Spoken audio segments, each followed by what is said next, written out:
I was home alone one night for a reason I don't remember. All I remember is my entire family was gone. I was 15 or 16 years old. I was a big gamer at the time. I was obsessed with StarCraft, and admittedly I'd sometimes spend a weekend night or two playing StarCraft or some other PC game. This was right before COVID lockdown started. I was playing StarCraft on my computer in my bedroom on the first floor. That's when the doorbell rang, twice. I hurried to the door, not wanting to be away from the game for too long in fear of losing. I got to the front door and said, "Who is it?" as I always would if I was alone. A soft and weak voice on the other side said something that I couldn't hear. It sounded like a woman. I opened the door, with the storm door still separating me and this older woman standing on the other side, with a big smile on her face. She had her hands behind her back. I said through the door, "Can I help you?" She said she needed to use a phone, and asked if she could come inside. Ever since I was a little kid, I was always taught not to let a stranger into the house, ever. That included women.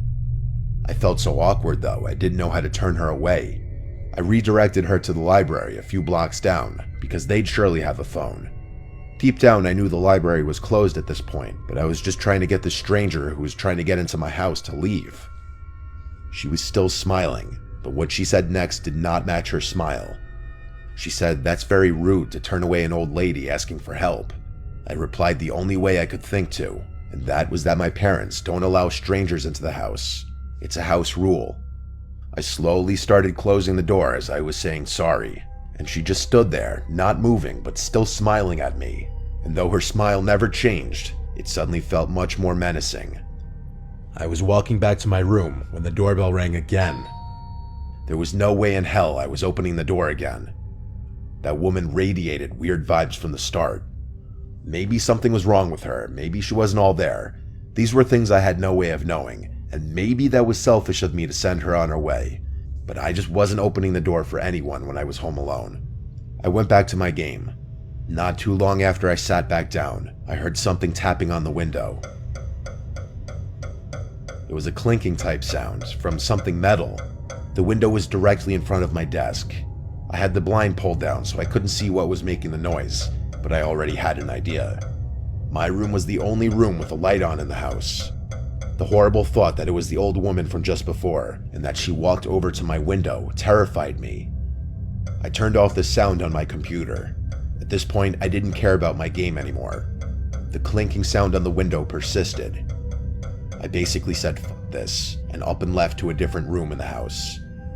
I sat in the darkness of the living room for a bit when the doorbell rang again. This woman was harassing me now. I tried to convince myself she wasn't a threat, just some crazy old woman who's probably clueless as to where she is.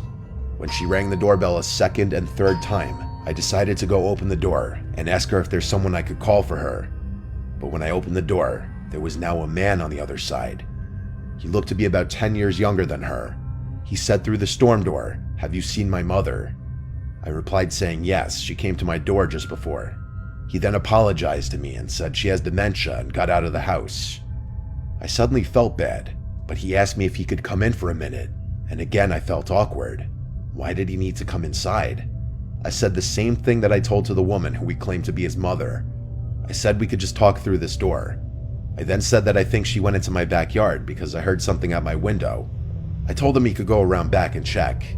He thanked me and walked down the walkway, and I thought he went into the backyard. But when I went to the back and looked out the back window expecting to see him searching around, I saw nobody. Not him or his mom. This was all too weird for me. I went to bed on the earlier side that night, just falling asleep with the TV on in the background, until I heard the clinking sound on the window again. Something metal was tapping on the glass. I remembered the concerned man, and I decided to try and help. I went to the window, lifted the blind up with my hand, and I saw that woman outside my window, with that same creepy smile. She was tapping a kitchen knife on my window. I closed the blind and crawled back into my bed. This didn't feel like it was actually happening.